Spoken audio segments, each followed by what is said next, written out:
Hi friends, welcome back. तो friends, अभी का वीडियो है कैसा होगा हमारा इंडिया 2030 में। India in 2030, future of India, mega projects in India. चलो देखते हैं। मतलब अभी क्या चल रहा है, 2022, करेक्ट? 8 साल बाद तो मतलब 8 साल बाद तो चलो। 8 साल से कम है, अच्छी बात है। हाँ हाँ, ये तो खत्म ही हो गया साल, तो बस बिल्कुल। 7 साल बोलो। तो वीडियो शुरू करते हैं। वीडियो शुरू करने से पहले अगर आप चैनल पर नए हो और आपने अभी तक सब्सक्राइब नहीं किया तो जल्दी से पहले सब्सक्राइब के बटन और बेल आइकन को क्लिक कर लो, ताकि आपको हमारे सारे न्यू वीडियोस की नोटिफिकेशन मिल जाए जैसे हम अपलोड करें। अगर आपको वीडियो पसंद है प्लीज लाइक एंड शेयर। चलिए शुरू करते हैं। जिस देश में हम सब रहते हैं, जिस देश के साथ हम सब की पहचान आइडेंटिटी जुड़ी है, उस देश का फ्यूचर कैसा होगा, ये क्वेश्चन सबके माइंड में होता है। अरे तब तो तक इसी ये का तो जवाब नहीं देने होने के वाला। लिए मैं इस वीडियो को ये लेकर नहीं आया होगा। हूँ, जिसमें काश आप हो जानेंगे जाता। इंडिया के सारे मेगा प्रोजेक्ट्स के बारे में जो अंडर कंस्ट्रक्शन में है और ये तो ऐसे 2030 मैंने 35 तक ब्रिजेस ये इस सब बार इंडिया प्रोजेक्ट्स में पूरे भी देखे हो हैं, ये तो मेरे को लगता था जाएंगे। सबसे पहले इस आर्टिकल देखे। को देखो, जिसमें ये साफ साफ लिखा है कि हमारा इंडिया 2030 तक एशिया का दूसरा सबसे बड़ा इकोनॉमी बन सेकंड जाएगा। लार्जेस्ट। और ये प्रिडिक्शन है कि इंडिया फ्यूचर में वर्ल्ड के इकोनॉमिक शेयर के हिसाब से थर्ड पोजीशन पे आ जाएगा with a share of 6.8% GDP. और फिलहाल इंडिया 6th पोजीशन पे है with a share of 3.3% fifth GDP, position हो गया। जो यूएस, चाइना, जापान, जर्मनी और यूके के बाद में आता है। तो आखिर कैसा होगा हमारा देश इंडिया इन आने वाले सालों में? How would be India till 2030? तो ये वीडियो 3 पार्ट्स में डिवाइडेड है। पहला है ट्रांसपोर्टेशन, दूसरा है greenfield city and urban redevelopment projects, और तीसरा है other completed and incompleted projects. So let's begin. Bullet train.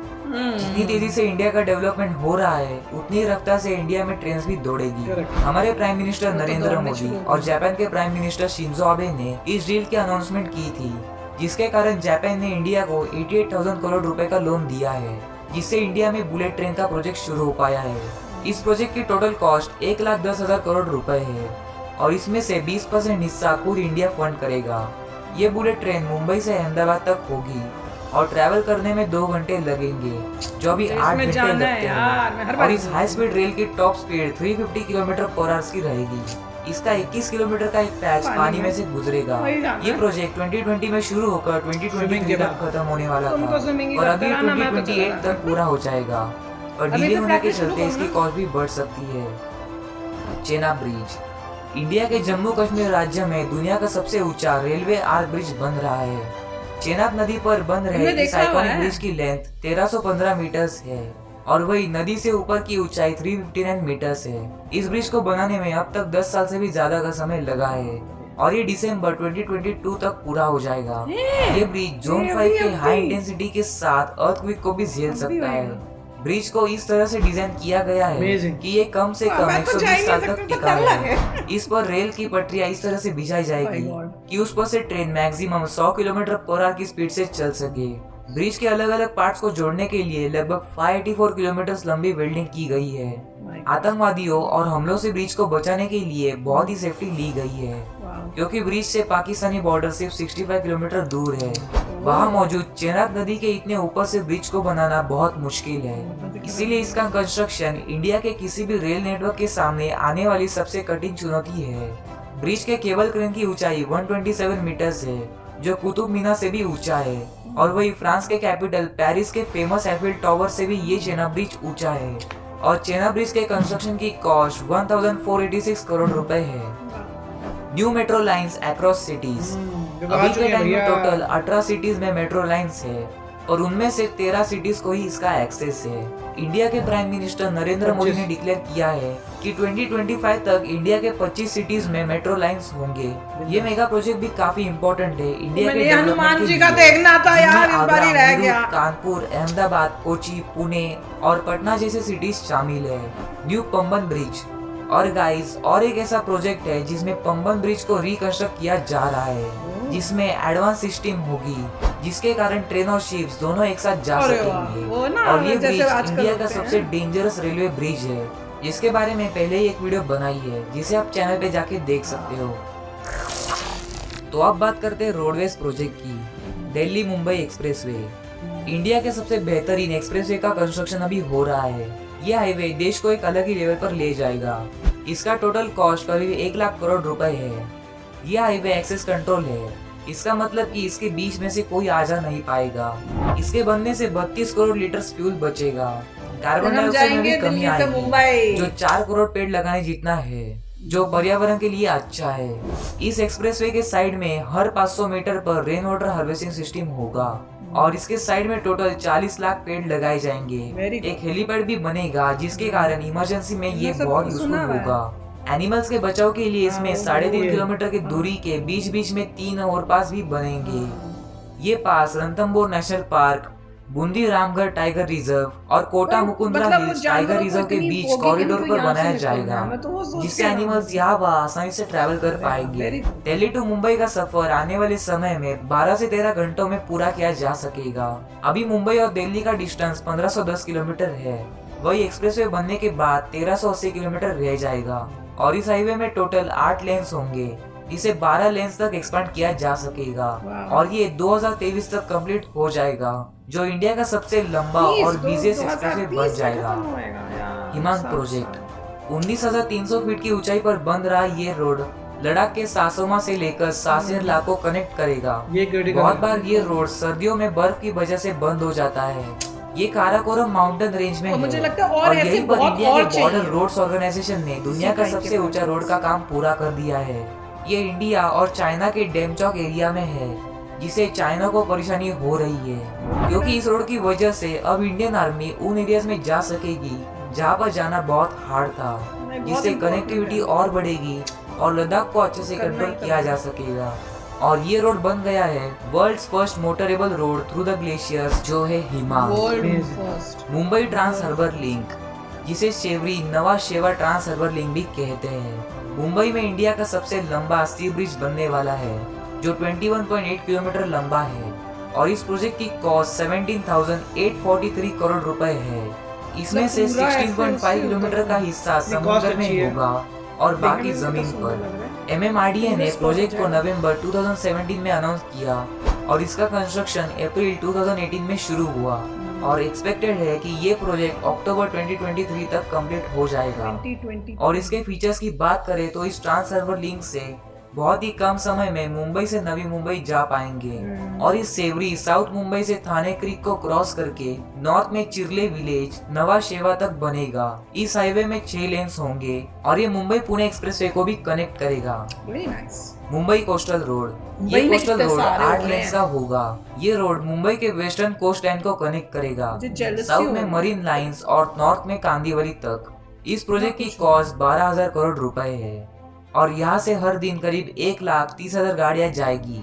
इस प्रोजेक्ट की वजह से साउथ मुंबई से वेस्टर्न सबब जाने में 2 हर घंटों वीडियो से में सिर्फ मुंबई 40 की मिनट सबसे का टाइम ज्यादा लगेगा। होती है। इसके पहले फेज में 9.98 किलोमीटर वाला सेक्शन बनेगा, जो प्रिंसेस स्ट्रीट फ्लाईओवर से बांद्रा बोरली सी तक होगा और दूसरे फेज में 19.22 किलोमीटर का रोड जो बांद्रा से कांदीवली तक होगा ऐसा होगा future और में। 9.5 किलोमीटर लंबा वर्सोवा बांद्रा सी लिंक भी होगा। मैं तो इस और बार ही गाइस impressed बहुत हो सारे गई ऐसे थी हाईवेज और से। एक्सप्रेसवे अंडर कंस्ट्रक्शन है, जैसे Bundelkhand Expressway, Gorakhpur Link Expressway, Nagpur Mumbai Super Communication Expressway, Raipur Visakhapatnam Expressway, Surat Chennai Expressway और ट्रांस हरियाणा एक्सप्रेसवे। तो अब बात करते हैं एयरवेज प्रोजेक्ट की। नोएडा इंटरनेशनल एयरपोर्ट, ये एयरपोर्ट होगा इंडिया का सबसे बड़ा फिर हम एयरपोर्ट दिल्ली और एयरपोर्ट एशिया में का जाएंगे दूसरा इसके सबसे बाद। बड़ा एयरपोर्ट। मैंने ये कहा वहाँ से एयरपोर्ट आके नोएडा मिलेंगे। से 60 किलोमीटर दूर और दिल्ली इंटरनेशनल एयरपोर्ट से 72 किलोमीटर दूर होगा, जो जेवार की गौतम बुद्ध नगर में बनाया जाएगा, जो आता है उत्तर प्रदेश में। इस प्रोजेक्ट की डिजाइन, कंस्ट्रक्शन और ऑपरेशन 2019 में ही शुरू हो गई थी। 5,100 हेक्टर्स में बनाए जाने वाला इसको अडानी। जेवार इंटरनेशनल एयरपोर्ट भी कहा जाता है और इसका ऑफिशियल नाम नोएडा ग्रीनफील्ड इंटरनेशनल एयरपोर्ट रखा है। इस प्रोजेक्ट की पूरी कॉस्ट 5,754 करोड़ से है। 2024 तक इस एयरपोर्ट में 2 रनवेज पूरे हो जाएंगे और फिर बाद में इसमें टोटल 6 रनवेज होंगे, जो काफी बड़ा होगा और इसकी टेक्नोलॉजी एकदम एडवांस होगी। फेशियल से होगा। नवी मुंबई इंटरनेशनल एयरपोर्ट, मुंबई में एक और नया एयरपोर्ट बन रहा है, जो पनवेल नवी मुंबई में होगा, यानी पुराने एयरपोर्ट से 35 किलोमीटर की वही ना दूरी कि पर। मुंबई, ये एयरपोर्ट दिल्ली 11 दोनों से जगह 60 नहीं, हेक्टेयर्स उनके लैंड में जगह नहीं है। बनेगा और चाहिए और तो ये भी कहाँ करेंगे ग्रीनफील्ड फिर वहाँ इंटरनेशनल पे? एयरपोर्ट ये है होगा। धमाके वाला। इस प्रोजेक्ट की प्राइस नहीं, लगभग नोएडा 16,700 वाला करोड़ रुपए होगी। इस प्रोजेक्ट का कंस्ट्रक्शन अगस्त 2021 में ही शुरू हो गया था और दिसंबर 2024 ये तक देखा बनने नहीं की कभी। उम्मीद है, जिसके कारण मुंबई के छत्रपति शिवाजी महाराज इंटरनेशनल एयरपोर्ट वाले कुछ ट्रैफिक को यहाँ पर शिफ्ट किया जा सकेगा। जिससे भीड़ कम होगी और इंडिया में और ज्यादा Actually, फ्लाइट्स काफी होगी। सारा इस एयरपोर्ट में टोटल 2 रनवेज होंगे। एप्रोन एरिया ऑफ दो ही है? 67,000 मीटर स्क्वायर, नोएडा वाला बड़ा है। 17,000 मीटर स्क्वायर का टर्मिनल एरिया और 10 कोड सी एयरक्राफ्ट के लिए पार्किंग एरिया। तो अब बात करते हैं ग्रीनफील्ड सिटी और अर्बन रीडेवलपमेंट प्रोजेक्ट्स की। यहाँ सेंट्रल पे विस्टा कितने रनवे होते हैं? मैंने तो कभी ध्यान रीडेवलपमेंट। ही इस नहीं दिया, प्रोजेक्ट एक की बार वजह देखना से पड़ेगा, इंडिया में एक पता नए करना। संसद भवन और एक नए काउंसिल इस्टेट का निर्माण किया जाएगा। इसको सितंबर 2019 में ही अनाउंस किया था, जिसकी कॉस्ट 13,450 करोड़ है। सेंट्रल विस्टा एक रीडेवलपमेंट प्रोजेक्ट है जिसमें 3 किलोमीटर लंबा राजपथ जो Rashtrapati Bhavan and India gate के बीच में होगा, नॉर्थ और साउथ ब्लॉक्स को कन्वर्ट करेंगे जिससे पब्लिक म्यूजियम्स को एक्सेस कर पाए। एक नई parliament building with more capacity, नया रेजिडेंट, वाइस प्रेसिडेंट और प्राइम मिनिस्टर के लिए, और पुराने स्ट्रक्चर्स को म्यूजियम में कन्वर्ट किया जाएगा। ये प्रोजेक्ट दिसंबर 2020 में ही स्टार्ट हो गया था और 2024 तक बनाने का एक्सपेक्टेड है। ये Central Vista Raisina Hills, New Delhi में बनेगा, जो टोटल 64,500 मीटर स्क्वायर में फैला होगा। सागरमाला प्रोजेक्ट। इस प्रोजेक्ट का मेन मोटिव है टाइम और पैसे को बचाना, यानी जो इंडिया के कोस्टल रीजन के पोर्ट्स है उनको रिनोवेट करके नया बनाना, जिससे समुद्र के रास्ते गुड्स की ट्रांसपोर्टेशन और भी आसान और कम कॉस्ट में होगी। इसमें ऐसा लग रहा है अदानी जी सुपर का काफी स्पाइरा। कुछ होगा। ये बिल्डिंग नॉर्थ इंडिया की सबसे नोएडा का बड़ी एयरपोर्ट भी बिल्डिंग लग रहा है और उन्हीं के पूरे इंडिया में थ्रू दूसरी है। सबसे बड़ी बिल्डिंग होगी। इसमें टोटल 80 फ्लोर्स होंगे और ये 300 मीटर ऊंचा स्काई स्क्रैपर होगा। ये नोएडा उत्तर प्रदेश में लोकेटेड है। और इस कैटेगरी के बाकी के प्रोजेक्ट्स में Smart Cities Mission, Navya Ayodhya, Diamond Research and Mercantile City, Dholera, Gift City, India International Convention and Expo तो गिफ्ट सेंटर सिटी और डोलेरा तो IICC, इतने टाइम से बनने प्रगति में तो मैदान बना ही नहीं रिवैम्प है यार। और न्यू समझ दिल्ली लो। वर्ल्ड ट्रेड सेंटर है। सो गाइस, आपने एक बात नोटिस की होगी कि जो भी अभी इंडिया के नोएडा अंडर बराबर से आगे कंस्ट्रक्शन बढ़ मेगा गया। प्रोजेक्ट्स है, उसमें से आधे से भी ज्यादा प्रोजेक्ट्स मुंबई या कहे वेस्ट इंडिया के हैं। तो ऐसा क्यों है? तो इस टॉपिक पर पहले से एक वीडियो बनाई है, कोस्ट के पास है। तो आप उस वीडियो को देख लेना। इसका नाम है east India versus West India. उसमें मैंने बताया है कि वेस्ट इंडिया कैसे इतना डेवलप्ड है ईस्ट के मुकाबले और कैसे होगी इंडिया की आगे की डेवलपमेंट। तो आप उस वीडियो को जरूर चेकआउट करना। तो अब हम देखते हैं हमारे तीसरे कैटेगरी की, जो है other completed and incompleted projects. तो एरोस्पेस में गंगायान स्पेसक्राफ्ट, मून के लिए चंद्रयान 3 और आदित्य L1 जो सन को स्टडी करने के लिए है। साइंस एंड टेक्नोलॉजी प्रोजेक्ट्स में Bharat net, India based neutrino observatory INO, NavIC और 5GI नेटवर्क है। एनर्जी में बदला solar park, Pavagadh solar park, Dholera solar park, Gujarat hybrid renewable energy park, ये सब प्रोजेक्ट्स हैं। रिलीजियस प्रोजेक्ट्स में राम मंदिर, Somnath dam, Kashi Vishwanath Dham, Kedarnath temple revamp और वृंदावन चंद्रोदया टेम्पल है।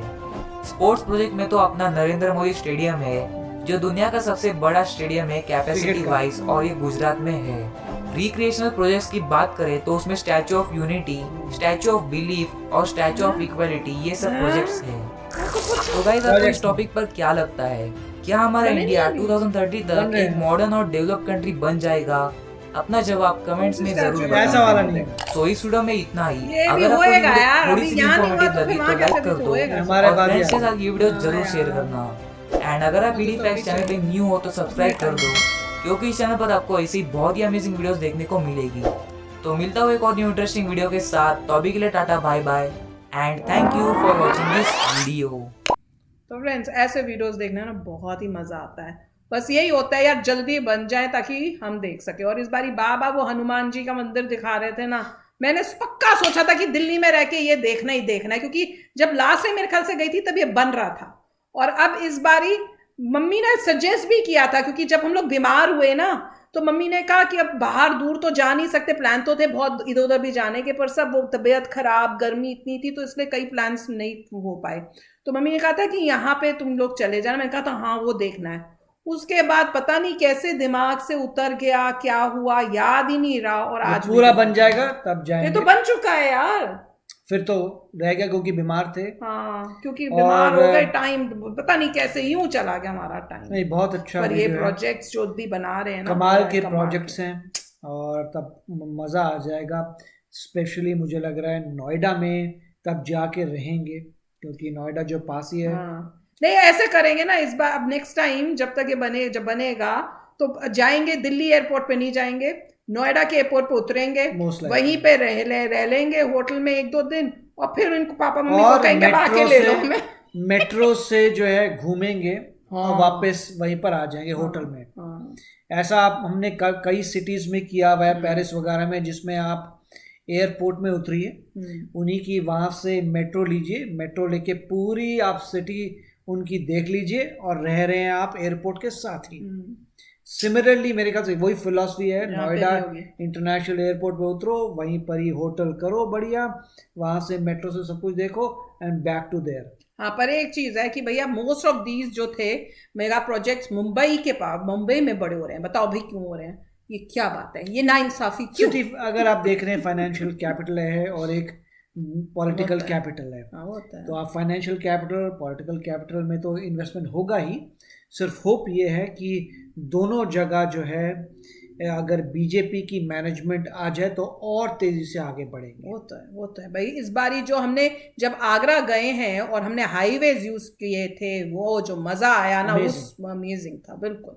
तो चलो, मैं हर वीडियो में ये बोलूंगी कि मैं क्या करूं, मैं इतनी इंप्रेस्ड हुई हूँ। तो चलो चलते हैं, मिलेंगे नेक्स्ट वीडियो में बहुत ही जल्द। Till then take care and bye bye. तो अगर आप मेरे इस चैनल पे नए हो तो जल्दी से सब्सक्राइब के बटन को हिट करो और बेल आइकन को क्लिक करो, ताकि आपको मेरा जब नया वीडियो मैं लगाऊं आपको उसके बारे में जल्दी से पता चल जाए।